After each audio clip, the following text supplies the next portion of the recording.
C'est une annonce inédite. La République démocratique du Congo et le Rwanda signent ce vendredi à Washington un accord de paix sous l'égide des États-Unis. Objectif affiché, mettre fin aux violences dans l'est de la RDC, où les affrontements ont provoqué une crise humanitaire majeure. Cet accord est l'aboutissement de plusieurs jours de négociations. Le 18 juin dernier, les délégations congolaises et rwandaises s'étaient déjà mises d'accord sur une déclaration de principe à l'issue d'un dialogue intensif supervisé par les diplomates américains. Derrière cette signature, un conflit qui dure depuis plus de 30 ans.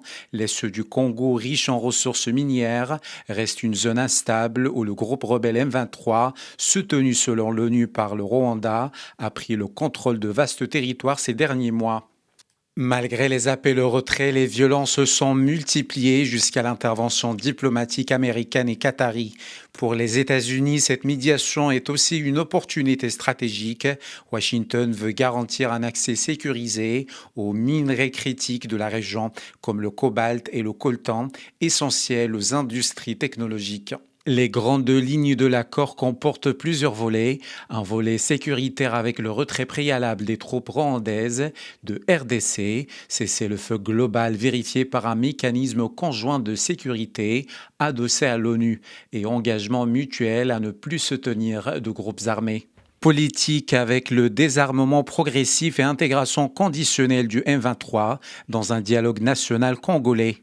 Un volet humanitaire avec la protection des civils, le retour sécurisé des réfugiés et l'ouverture de couloirs humanitaires sous la supervision des agences onusiennes. Un volet institutionnel avec la création d'un mécanisme conjoint de sécurité appuyé par des observateurs internationaux pour surveiller la frontière et coordonner les opérations de paix et des rapports publics trimestriels. Et enfin, un volet économique où les États-Unis, via la DFC, des US Development Finance Corporation, envisagent un programme d'investissement conditionné à la stabilité. Mais l'incertitude reste forte. Le M23, acteur central du conflit, n'a pas participé à la négociation et rien ne peut garantir qu'il respectera les engagements. Donc pour Kinshasa, cette signature marque une victoire diplomatique fragile alors que les pressions militaires n'ont pas suffi. Reste à voir si cette paix sur le papier pourra survivre à l'épreuve du terrain.